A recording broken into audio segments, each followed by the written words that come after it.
aujourd'hui on se retrouve pour un format que j'adore, le Mid-Year Freakout Book Tag.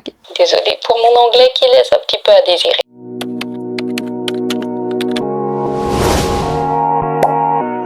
C'est l'occasion de faire le bilan de mes lectures de cette moitié d'année 2026, de parler de mes coups de cœur, de mes déceptions, mais aussi de voir les livres qui me tentent pour la moitié d'année qui arrive. Alors, installez-vous confortablement avec une boisson bien fraîche parce qu'il va faire très chaud. En premier, nous avons ma lecture préférée de ces 6 derniers mois. Je triche déjà un petit peu puisque j'en ai choisi 3, mais ce sont 3 livres avec des univers très différents, donc on va dire que ça passe un peu. En premier, nous avons Le Dernier Conte, donc c'est le tome 1 qui s'appelle Pomme d'Or. Franchement, ça a été un coup de cœur. Je ne pensais pas que j'apprécierais autant cette saga, mais ce premier tome est une pure révélation pour moi. Ici, on commence l'histoire avec Marraine la Bonne Fée qui est morte. Ariane, qui est la dernière fée encore vivante, doit absolument sauver l'univers des contes parce que la nuit approche et avec elle la mort de toute chose. Pour pouvoir sauver l'univers des contes, elle doit créer un nouveau conte. Qui dit nouveau conte dit nouveau héros, sauf qu'il n'existe plus aucun héros. Ariane va donc se retrouver dans le monde réel. Elle va prendre le premier homme potable qu'elle croise et elle va le ramener à l'univers des contes pour essayer de faire en sorte qu'il devienne le prince charmant et qu'ensemble ils sauvent l'univers des contes. Warren, lui, il a rien d'un héros, il a peur de tout, franchement. On ne sait pas pourquoi elle l'a choisi, mais en tout cas, ça risque d'être une aventure assez drôle et assez rocambolesque. Ariane va tout faire pour sauver l'univers des contes et Warren, malgré lui, finalement, va également essayer de l'aider. En premier lieu, ce que j'ai adoré, c'est l'univers, tout simplement. On est sur forcément l'univers des contes, tout ce qui est Disney, etc. Donc c'est juste génial. Ce qui est trop bien, c'est que Warren, il fait partie de notre monde à nous. Donc il connaît les contes comme nous on les connaît. Il connaît les histoires de Grimm, il connaît les Disney, etc. Et donc c'est vraiment ce que nous on connaît et ce qu'on a en fait depuis qu'on est tout petit. Sauf que du coup Ariane, elle vient de l'univers des contes et donc pour elle les histoires ne sont pas exactement les mêmes que celles de Warren. Et donc à plusieurs moments dans l'histoire, par exemple, on a Warren qui raconte l'histoire de Blanche-Neige comme lui il la connaît, mais Ariane elle va le nuancer avec ce que elle a réellement vécu dans l'univers des contes. Et donc c'est juste génial parce que finalement il y a énormément de références à tout ce qu'on connaît nous qui sont un petit peu modifiées avec les explications d'Ariane, mais du coup c'est hyper facile de rentrer dans l'histoire, de s'identifier, etc. puisque c'est plein de choses que nous on connaît. Il y a même des références au Seigneur des Anneaux, à Harry Potter, enfin voilà, il n'y a pas que des références à l'univers des contes, donc je trouvais ça juste génial. Ensuite les 2 personnages sont super différents, donc c'est hyper drôle, enfin c'est trop chouette. En fait les 2 ensemble ça crée plein d'étincelles, donc c'est vraiment génial. Alors il n'y a pas une once de romance dans ce premier tome, même si je pense qu'il y en aura dans les prochains tomes. Dans celui-ci on n'est pas du tout ciblé sur de la romance, on est beaucoup plus sur la découverte de l'univers, sur le côté fantasy, etc. Donc c'est vraiment génial. On sent que les personnages, il y a une psychologie particulière qui a été créée autour d'eux, donc franchement c'est trop bien. Enfin vraiment j'ai adoré. J'ai refermé ce tome 1 et je me suis remise à regarder Once Upon a Time parce que clairement ça m'a donné qu'une envie, c'était de revoir la série. Donc voilà, c'est que ça a bien fait son taf finalement. Ensuite nous avons Willow Lake. Je suis trop heureuse d'avoir lu ce roman. Il m'a vraiment trop plu. Je pensais que je préférais Amber Falls à celui-là et non, finalement je préfère Willow Lake, donc je suis plutôt contente. Ici on suit Raph qui a tout pour être heureux. Il vit une vie pépère, tranquillou bilou dans son petit ranch entouré de sa famille, de ses amis et de ses chevaux. Mais sa tranquillité explose le jour où Fallon Calloway refait son apparition 10 ans après leur première rencontre. Fallon, c'est une princesse, c'est la New-Yorkaise typique, un peu comme Serena dans Gossip Girl. Donc à la base elle est venue 10 ans auparavant dans ce fameux ranch pour son anniversaire et finalement elle a eu la belle surprise de rencontrer Raph. Ils ont vécu un amour inattendu mais aussi dévastateur et en fait on va suivre du coup plusieurs points de vue. Donc il va y avoir le point de vue 10 ans auparavant, donc avec leur première rencontre, leur premier amour et tout. Il y a du coup le point de vue du présent avec ce qui se passe actuellement et il y a également un troisième point de vue où on suit une personne qui fait des sortes de vidéos sur la famille de Fallon parce que il y a une intrigue assez particulière surtout autour du père de Fallon et donc on suit un petit peu tout ça. Ce qui était trop bien du coup, c'est que on se pose la question longtemps de qu'est-ce qui a fait que finalement à l'heure actuelle ils se détestent, ils se parlent plus, ils sont en colère, etc. puisque 10 ans auparavant, c'était le grand amour qui s'adorait et qui ne pouvait pas vivre l'un sans l'autre. Donc c'est assez intéressant de voir l'évolution de leur relation et d'apprendre petit à petit ce qui se passe entre eux et ce qui fait que finalement leur relation n'est plus aussi belle que ce qu'elle était auparavant. Ce qui est très chouette aussi, du coup, c'est l'intrigue autour de la famille de Fallon, parce que le père, il fait des choses qui sont pas toutes nettes. Enfin, on apprend plein de choses au fur et à mesure du roman. On apprend aussi que Fallon est sous emprise de son père, etc. Enfin, franchement, c'est hyper intéressant parce que ça aborde des sujets très importants et en même temps, on a ce côté un petit peu léger avec tout ce qui se passe 10 ans avant, parce que c'est des adolescents fougueux qui ont besoin de vivre, qui ont besoin de découvrir des choses, etc.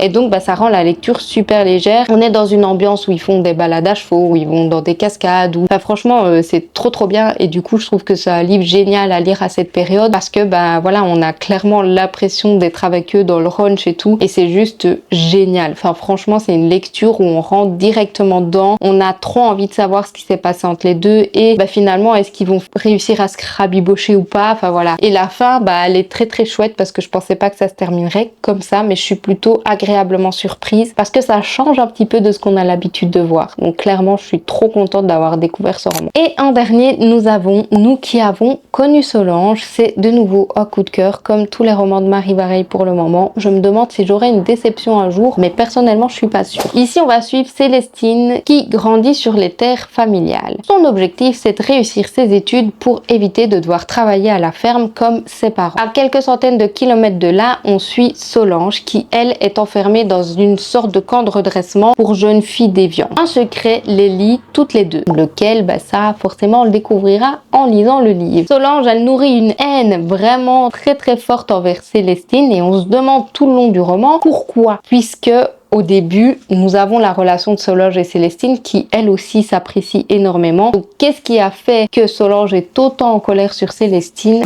Suspense. Ici, on suit 4 générations de femmes puissantes. Et à travers tout ça, Marie Vareille va du coup retracer l'évolution de notre monde et à celui d'avant. Donc franchement, c'était incroyable parce que en fait, ce truc de 4 générations, c'était incroyable parce que on a vraiment les conditions de la femme de l'époque et puis les conditions de la femme à l'heure actuelle. Et donc on voit finalement tout le chemin qui a été parcouru, même s'il y a encore beaucoup de chemin à parcourir. Il faut pas se le cacher. Il y a quand même énormément de choses qui ont été faites et qui ont été mises en place. Et donc, je trouvais ça génial d'avoir un roman qui retrace un petit peu tout ce qui s'est passé pour la femme depuis des siècles et des siècles. Donc, c'était trop intéressant. Ce que j'ai adoré, du coup, c'est le secret entre Célestine et Solange. Alors, on l'apprend quand même assez rapidement dans l'histoire, si je peux dire ça comme ça. Mais ça rend la lecture encore plus puissante et encore plus incroyable en fait. Dès qu'on apprend ce secret, je me dis mais à aucun moment j'aurais pensé ça en fait. Et donc du coup c'était incroyable. On est sur une histoire très puissante, sur une histoire où finalement il se passe pas énormément de choses, hein. C'est pas une histoire avec plein d'actions etc. Mais c'est une histoire qu'il faut lire, surtout pour les droits de la femme, pour tous les sujets qui sont abordés, parce qu'il y en a beaucoup. Il y a la maladie, il y a les abus sexuels, enfin vraiment il y a énormément de choses, la condition de la femme, etc. Vraiment c'est une dinguerie en fait, et donc pour moi ce roman il est nécessaire, il faut qu'il soit lu, il est juste sublime, la plume de Marie Vareille est incroyable. Dès qu'on a les parties de Solange aussi, c'est très poétique, c'est très beau, donc moi je peux que vous le conseiller, sincèrement, je ne pensais pas que je l'apprécierais autant, et pourtant je l'ai lu en même pas 2 jours tellement je l'ai adoré. Ensuite, nous avons ma meilleure suite de saga. Je n'ai pas lu 3 milliards de suites de saga, mais celle que j'ai préférée pour le moment, c'est la suite, donc le tome 2 et le tome 3 de Twin Crowns. Franchement, je pensais pas que j'apprécierais autant cette saga. Le tome 1, je l'ai lu il y a très longtemps, il y a peut-être 3 ans maintenant, et je l'avais beaucoup aimé, et en fait, j'avais mis de côté cette saga parce que j'avais pas le tome 2 et le tome 3, et je suis tombée par hasard dessus un jour, et donc je me suis dit go, achète-les,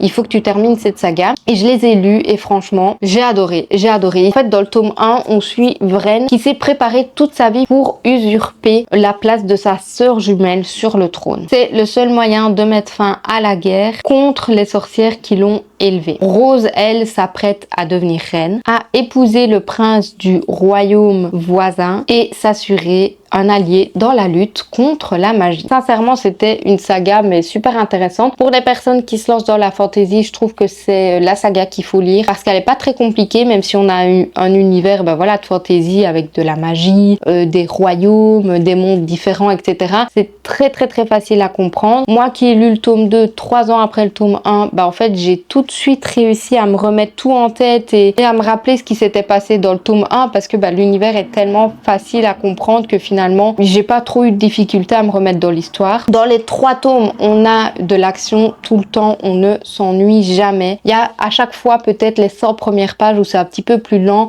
parce que c'est une suite et qui voilà, il faut un petit peu remettre le contexte et tout. Une fois passé ces 100 premières pages, on s'ennuie plus, il y a de l'action tout le temps. On a à chaque fois le point de vue de Rose et le point de vue de Warren qui sont alternés, donc c'est très dynamique parce que du coup à chaque fois Rose et Vren, même si elles finissent par être ensemble à un moment donné, elles vivent des aventures séparément et donc du coup on a à chaque fois le point de vue de l'une et de l'autre et donc ça rend la lecture super dynamique et finalement on s'ennuie jamais. Et en plus si on a envie de savoir ce qui va se passer pour Vren, on est obligé de continuer à lire puisqu'on a d'autres chapitres entre et enfin franchement c'est trop bien. C'est vraiment une très belle découverte. Je pensais pas que j'apprécierais autant cette saga mais clairement ça a été un coup de cœur et j'ai adoré cette suite de saga. Une nouveauté sortie cette année que j'ai hâte de lire, il y en a plein mais j'ai choisi de Market Society. Le résumé est super long. Donc ici ils nous disent à Satéden, le soleil est la marque des héritiers. Un rappel douloureux que chaque secret a un prix. Quelques jours avant sa rentrée à l'université, Evelyn découvre que son inscription a été annulée. À la place, une lettre énigmatique l'invite à rejoindre Satéden College, un établissement aussi prestigieux que mystérieux. Derrière ces murs règne de Market Society, une organisation secrète qui rassemble depuis des générations les héritiers des familles les plus puissantes du pays. Leur seul objectif, forger l'élite de demain. Mais un lien bien plus ancien rattache Evelyn à ce lieu. Promise au numéro 1 du club depuis l'enfance, rejoindre les Marqués devient sa seule chance de briser les chaînes d'un passé dont elle ignore tout et de découvrir ce que cache réellement son nom de famille. Au sein du cercle, les alliances sont fragiles, les secrets se monnaient et tomber amoureuse d'un Marqué ne lui est pas seulement interdit, cela provoquerait la chute de tout un empire. Beaucoup de choses en perspective, il me semble. Franchement, il me tente beaucoup parce que j'ai vu énormément de retours positifs sur ce dernier. Donc clairement, j'avais qu'une envie, c'était de lire. On est un peu sur de la Dark Academia, donc j'adore ça. Et ça fait très longtemps que j'en ai plus lu, donc c'est pour ça que j'ai sélectionné celui-là parce que c'est un genre de lecture que j'ai plus lu depuis longtemps. Donc ça pourrait beaucoup me plaire, je pense. La sortie que j'attends le plus, c'est évidemment le tome 6 d'Akotar. Dites-moi que je ne suis pas la seule et que tout le monde l'attend parce que clairement Akotar, c'est Akotar. Est-ce que je dois vraiment faire le résumé? Je pense pas. Franchement, c'est quand même un classique maintenant au niveau de la lecture, mais clairement j'en attends beaucoup parce que je sais pas. En fait, je veux pas trop me renseigner parce que j'ai envie de le découvrir sans avoir aucune info sur le tome 6. Maintenant, de ce que j'ai vu, il aurait fallu que je lise Crescent City avant de lire le tome 6 d'Akotar. Mais sincèrement, est-ce que j'ai réellement le temps de lire 6 gros pavés comme ça avant de commencer le 6e tome d'Akotar? Non. Donc du coup, je lirai le 6e tome d'Akotar et on verra bien ce que ça donne. Mais clairement, j'ai qu'une hâte, c'est de le découvrir. C'est vraiment le roman que j'attends le plus cette année. Ma plus grosse déception, malheureusement, il y en a quand même 2. Et en premier, je vais vous parler d'un abandon. C'est vrai que j'en fais très rarement, mais celui-là, je l'ai abandonné au bout de 20 pages, je pense. Donc, il s'agit du tome 1 de The Sauce Girl. Donc, dans ce roman, en fait, on suit une jeune femme qui est appelée par une avocate, je crois, pour découvrir ce qui se passe dans une université. En fait, dans l'université, il y a un violeur et donc, du coup, le but, c'est que cette jeune fille découvre qui est le violeur du campus. Et si on lui a demandé à elle de résoudre cette enquête-là, c'est parce que son frère est enfermé pour un meurtre. Et donc, sa seule chance de pouvoir, entre guillemets, libérer son frère, c'est de trouver le coupable du campus. Et donc, elle, forcément, elle va accepter. Bref, vous connaissez la chanson. Ce qui m'a vraiment déçue dans le début de l'histoire, parce qu'en fait, j'ai lu que 20 pages, c'est le langage, tout simplement. Je n'arrivais vraiment pas à rentrer dedans. Sincèrement, le langage était trop grossier pour moi. On est arrivé à la partie, donc déjà la partie de la fille c'était hyper grossier, enfin sa manière de parler j'appréciais pas tant que ça. Ensuite on arrive au point de vue du mec et là il a dit une ou deux phrases où c'est pas passé pour moi et où je me suis dit Je suis désolée désolée, ma caméra a mis surchauffe de l'appareil et donc ça a coupé la vidéo. Donc je suppose que ça va me le refaire. Et que je n'arriverai pas forcément à finir de tourner cette vidéo aujourd'hui. Donc désolée si du coup vous aurez cette vidéo en plusieurs fois. Mais la chaleur, c'est difficile pour tout le monde apparemment. Donc ce que je disais, c'est que du coup dans The Sauce Girl, le langage du mec, il a dit deux ou trois trucs qui m'ont vraiment pas plu du tout. Et où je me suis dit là, je peux plus en fait. Tant pis, j'arrête ma lecture. Parce qu'en fait, ça faisait partie de leur personnalité et je voyais bien que c'était pas quelque chose qui allait changer ou évoluer et que leur langage il serait là tout le temps et sincèrement je pouvais pas. Moi voilà, à un moment donné j'ai pas du tout accroché et du coup ça faisait que je soufflais une phrase sur deux et donc j'étais là, je vais pas continuer un livre si déjà je souffle à chaque fois que les personnages ouvrent la bouche. Donc du coup je l'ai abandonné pour ça. Je suis très déçue parce que je pense que c'est un roman que j'aurais pu bien apprécier vu qu'on est sur une enquête universitaire etc.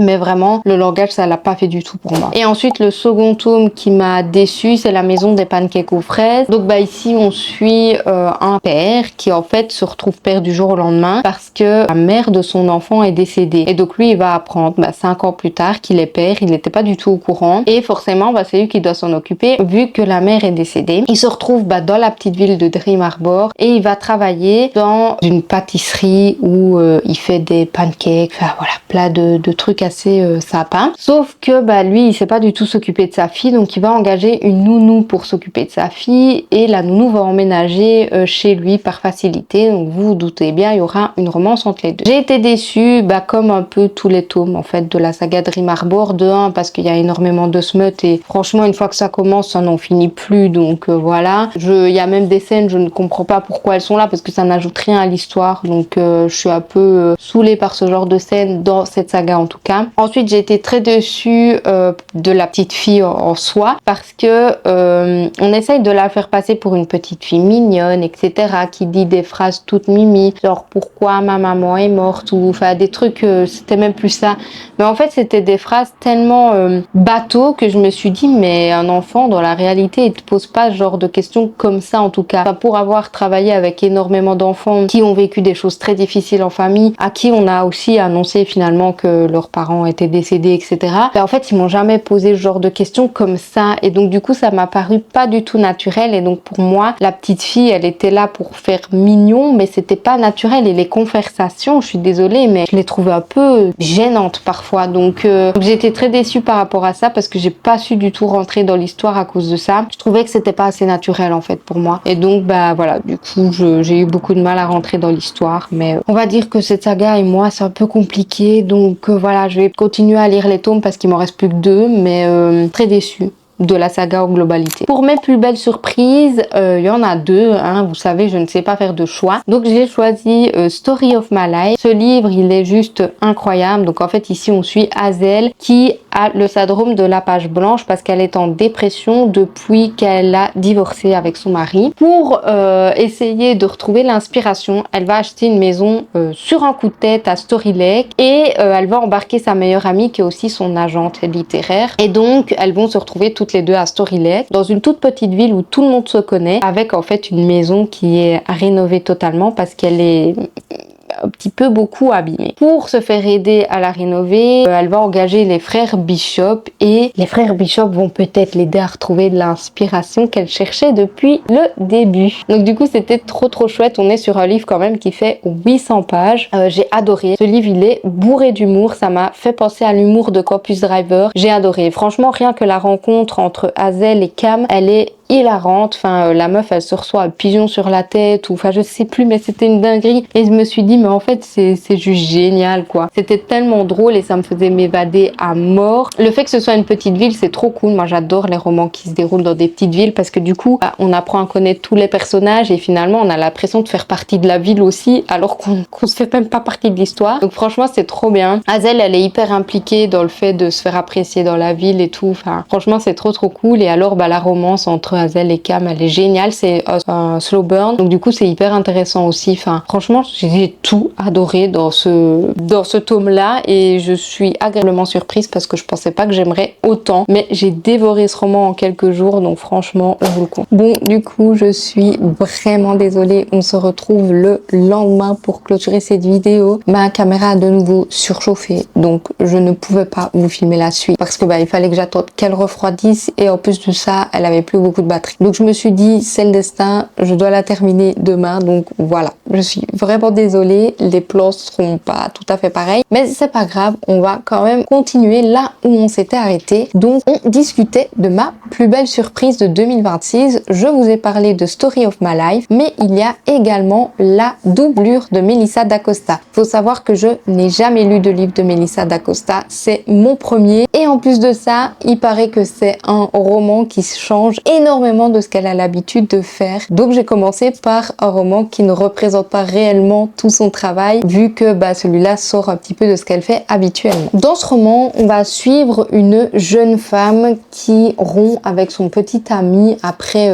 quelques années. Donc elle est en quête d'un nouveau départ. Elle va faire la connaissance d'un certain mec. Je sais plus les prénoms, faut pas me les demander, je suis très nulle pour ça. Et ce mec va lui proposer de travailler pour sa femme. Et son rôle est un petit peu particulier puisqu'en fait sa femme est une peintre très connue mais elle déteste tout ce qui est apparition publique. Donc en fait la femme va demander à cette jeune femme de prendre sa place dans tout ce qui est apparition publique, donc quand il y a des vernissages et tous ces trucs là par rapport à la peinture finalement. Et donc elle va finalement jouer un petit peu deux rôles et on va voir que un certain jeu assez malsain va se mettre en place entre ce fameux trio puisque la jeune femme va aller habiter avec le couple. Le mec c'est un peu le manager de la femme et voilà, c'est un petit peu particulier comme ambiance, je ne vous le cache pas. On est clairement sur une histoire qui aborde des thèmes assez compliqués. Je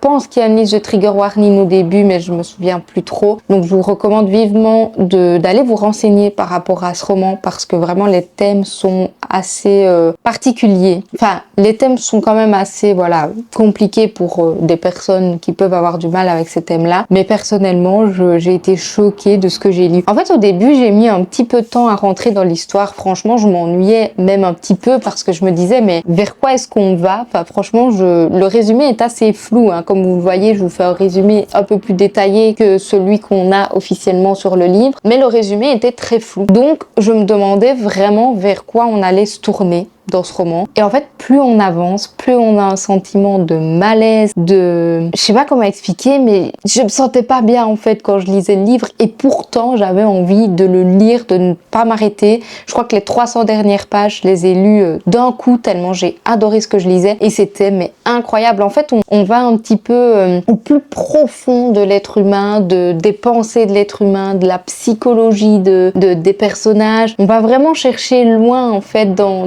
tout ce qui peut traverser l'esprit d'une personne. Et ce qui était super intéressant aussi, c'est que du coup, comme je vous l'ai dit, la femme pour qui va travailler l'autre femme est peintre et donc elle a un style de peinture assez particulier. Elle défend la femme coûte que coûte et du coup on a des explications sur certaines œuvres de peinture qui existent réellement et tout, vraiment détaillées. On a des analyses en fait des peintures et tout, en plus de tout le côté du coup psychologique et tout ça des personnages. Donc c'était super intéressant. Franchement, je m'attendais pas du tout à apprécier autant ce roman, mais à partir du moment où on rentre un petit peu plus dans ce côté malsain, du coup c'est devenu super intéressant et franchement je me demandais jusqu'où ils allaient aller dans le côté malsain en fait, parce que à un moment donné je me suis dit mais là c'est déjà bizarre et jusqu'où est-ce qu'ils vont aller réellement dans ce côté vraiment malsain, psychologique, emprise, toxicité, etc. Finalement, ils vont très très loin et c'était super intéressant. Ça aussi, c'est de voir à quel point une personne sous emprise peut en arriver là où elle en arrive à la fin du roman. La fin, c'est une explosion de plein de choses. Enfin, vraiment, c'est une dinguerie, quoi. J'ai adoré. Donc, il y en a plein qui disent que ce roman est très différent de ce que Melissa d'Acosta écrit. Mais j'avoue que moi, du coup, ça m'a donné grave envie de découvrir ce qu'elle écrit d'autre. Même si je sais que du coup, ces autres romans ressembleront pas à celui-là. Mais moi, celui-là, ça a été un coup de cœur et je m'attendais pas à autant l'apprécier finalement. C'est vraiment ce côté malsain et le fait que j'ai été mal à l'aise pendant ma lecture tout le long. Je me suis dit, mais en fait, elle arrive grave à faire passer les émotions, à faire passer ce qu'elle a envie de faire passer comme message et tout. Et donc, bah, c'était trop cool, quoi. Ensuite, nous avons mon nouvel auteur favori et sans surprise, il s'agit de Alice Pinet. C'est une autrice que j'ai découvert en fait en faisant mon vlog 7 jours 7 livres tout simplement parce que j'ai lu j'ai lu 2 de ses romans dans ce vlog là et j'en avais lu un autre juste avant et j'ai lu les 3 je pense d'affilée sans me rendre compte que c'était la même autrice. Je pense que c'est au 3e roman que je me suis rendu compte qu'en fait j'avais 3 de ses livres que je venais de terminer. Alice Pinet, c'est celle qui a écrit Parfois je mens, 10 ans noces de sang et Lui et moi. C'est le 3 que j'ai lu. Maintenant elle en a écrit d'autres que je vais découvrir mais c'est le 3 que moi j'ai lu. Et en fait, j'ai clairement adoré ce que j'ai découvert. En fait, ce que j'ai grave apprécié, c'est qu'on retrouve la plume de l'autrice dans les 3 romans que j'ai lus. Les romans sont constitués de la même manière. On a la même tension, la même intrigue, etc. un petit peu qui se met en place. Et donc, on arrive à reconnaître son style littéraire finalement. Et donc, ces romans sont construits plus ou moins toujours de la même manière. On a toujours 2 points de vue. Donc, on a à chaque fois 2 protagonistes qui sont concernés. Et donc, on a toujours le point de vue de 2 protagonistes et au milieu de ça on a toujours des lettres, un journal intime, des pensées d'un autre personnage et c'est ce personnage qui en fait est souvent coupable de ce qui se passe dans le thriller. Donc c'était super intéressant. Enfin franchement les 3 romans que j'ai lus, j'ai commencé par Parfois je mens. C'était un banger parce qu'en fait on a un personnage qui est dans le coma et en fait ce personnage dans le coma entend tout ce qui se passe autour d'elle et on n'a jamais eu par contre dans celui-là un autre point de vue que le sien. Mais du coup, on a son point de vue d'elle dans le coma, son point de vue d'elle dans une semaine avant qu'elle soit dans le coma et au milieu de ça, on avait un journal intime mais on savait pas à qui il appartenait. Et franchement, c'était une dinguerie parce que je me suis dit mais c'est fou en fait. Enfin, c'est fou parce que du coup, on avait l'impression d'être coincé dans notre propre corps comme la protagoniste. Au final, on essaye de comprendre comment ça c'est qu'elle s'est retrouvée dans le coma quelques jours après Noël, je pense que c'est. Et donc, bah franchement, c'était hyper intéressant quoi. Enfin, une dinguerie de nouveau. Et alors les 2 autres romans, on a 10 ans noces de sang et Lui et moi qui eux sont constitués de la même manière. On a à chaque fois le point de vue de l'homme, le point de vue de la femme et au milieu on a le point de vue du coupable en fonction, enfin c'était soit des lettres, soit des pensées, etc. En fait ces romans sont tellement bien construits, ils sont courts donc du coup ça se lit très vite et les actions s'enchaînent très très rapidement aussi donc du coup on s'ennuie jamais. On n'est pas sur des moments où voilà on souffle un petit peu parce que c'est long et tout, non là pas du tout. Franchement on a de l'action tout le temps, on s'ennuie pas, on est tout le temps dans le mais qu'est-ce qui est en train d'arriver, etc. Et donc c'était juste génial. À chaque fois les retournements de situation à la fin, les plot twists sont juste incroyables et le fait qu'on ait en fait la pensée du coupable tout le long du roman sans savoir qui c'est, je trouve ça mais génial parce que du coup on est encore plus plongé dans ce qui se passe. On se dit mais en fait on comprend ce qui est passé par la tête du coupable mais on n'arrive pas à savoir qui c'est et à chaque fois j'ai jamais réussi à comprendre qui était le réel coupable avant d'arriver à la fin et avant d'arriver à la révélation finale. Donc vraiment pour moi c'est du génie. Enfin vraiment j'ai plus que surkiffé ces romans. Donc là mon objectif de cette fin d'année c'est de lire tous les romans d'Alice Pinet. Comme ça je serai à jour et je pourrai faire une vidéo dédiée rien qu'à elle. Ensuite nous avons mon personnage préféré et j'ai choisi de sélectionner Sissi dans le tome 4 des 7 sœurs. Donc c'est forcément la 4e sœur qu'on apprend à connaître dans la saga. Ici on est sur une saga où le père des 7 sœurs meurt et en mourant, il laisse des coordonnées géographiques ainsi qu'une petite lettre explicative pour expliquer à ses filles adoptives d'où elles viennent. Et donc elles viennent chacune de 4 coins du monde. Et ici on suit l'histoire de Sissi. C'était super intéressant parce que Sissi, je trouve qu'on n'apprend pas beaucoup à la connaître dans les autres tomes. Elle est décrite comme une fille qui est assez expressive, qui veut toujours... En fait, elle est très complice avec Star, qui est une autre sœur de la famille. Et en fait, on disait toujours que Sissi prenait un peu le dessus sur Star, qu'elle était toujours mise en avant, etc. Et donc, c'est super intéressant de découvrir ce 4e tome parce qu'en fait, on se rend compte que Sissi, elle est pas ce qu'elle prétend être finalement. C'est une fille super sensible, c'est une fille qui se demande aussi d'où elle vient, c'est une fille qui se pose beaucoup de questions, qui n'a pas confiance en elle, contrairement à tout ce que les gens pensent. En fait, j'ai trouvé son personnage hyper authentique, sensible, magnifique, et j'ai adoré voir son évolution, parce que du coup, tout le début du roman, on voit la personnalité de Sissi comme on l'a vu dans les autres tomes, et puis au fur et à mesure, quand elle découvre ses origines et tout ça, bah en fait au final c'est juste une jeune femme qui est en quête d'elle-même, qui se cherche encore, et voir son évolution c'était juste magnifique. Pour le moment c'est la sœur que j'ai préférée, mais j'ai lu que 5 tomes, donc encore lu les derniers. Je pense que celui de Electra, je crois que va être assez intéressant. Pour le moment j'ai vraiment préféré le personnage de Sissi, et je pense que c'est un des personnages qui m'a le plus marqué cette année dans toutes mes lectures pour le moment, même s'il y en a beaucoup que j'ai apprécié. Elle, j'ai beaucoup plus apprécié parce qu'on est sur une vraie évolution, on est sur une personne qui finalement n'est pas trop ce qu'elle prétend être, et donc je trouve ça super intéressant en fait, et on est vraiment sur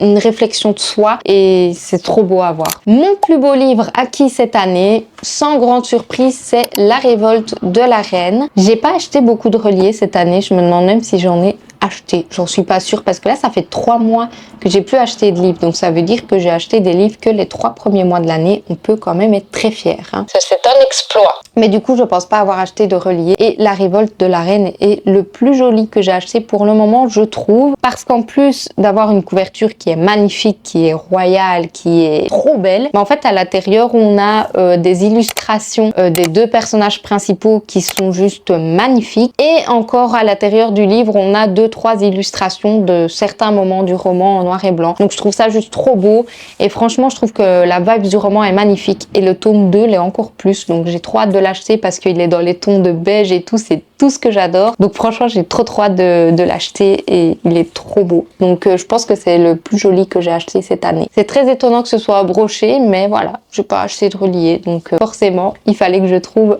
un autre roman plus joli que tous les reliés que j'ai. Un livre que je dois absolument découvrir avant la fin de l'année, j'ai décidé de mettre L'Impératrice. Je pense que c'est une duologie, et dans mon souvenir c'est une dark romance, donc j'en lis pas beaucoup, mais celle-ci me tentait énormément. Ici on suit Kuro qui, à 27 ans, n'a plus le choix. Pour devenir le chef de son clan, il doit absolument trouver une épouse. Il va jeter son dévolu sur Nikita Volkov, qui est une héritière Bradva russe, et elle a passé toute sa vie à fuir son héritage. Mais face à Kuro, elle n'a plus aucun échappatoire. Pour lui, elle n'est pas qu'un nom, un pouvoir. Pour elle, il est la pire des prisons. Cette phrase est trop belle. Et le résumé est trop beau, je vous lis la fin parce que c'est trop beau. Pourtant, derrière les chaînes et les menaces, une fascination s'impose, aussi brute qu'inévitable. Kuro pensait tout contrôler, toujours avoir un coup d'avance. Toutefois, il n'avait pas prévu que cette femme bouleverserait ses plans, ni les battements jusqu'alors si maîtrisés de son cœur. Répite, franchement, si déjà le résumé est aussi beau, je n'ai qu'une hâte, c'est de lire le roman. Il a l'air incroyable. Et alors ici on a les tropes, c'est mariage arrangé, hate to love et slow burn. On a une seule flamme sur 4, mais il est quand même mis que c'est à partir de 18 ans.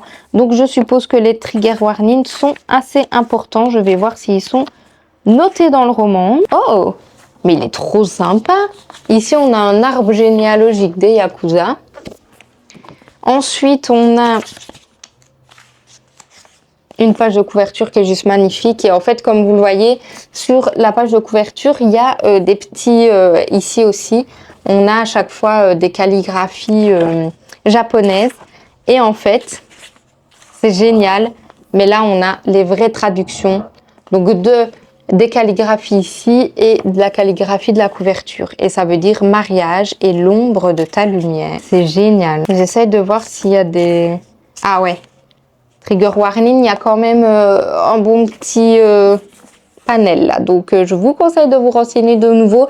Moi j'avoue que je n'aime pas lire les trigger warnings à l'avance parce que je trouve que ça spoil tout le roman, et donc comme je suis une fille qui n'est pas très sensible en tout cas et qui sait lire énormément de choses, bah, du coup souvent je ne lis pas les trigger warnings. Et voilà, on en a fini pour le Mid-Year Freakout Book hashtag. J'espère en tout cas que cette petite vidéo vous a plu, même si on a été interrompu hier. N'hésitez pas à me dire en commentaire vos plus gros coups de cœur de l'année, vos déceptions, les lectures que vous avez hâte de découvrir. Bref, je veux tout savoir. Je vous fais de gros bisous et je vous dis à la prochaine dans une autre vidéo. Bye!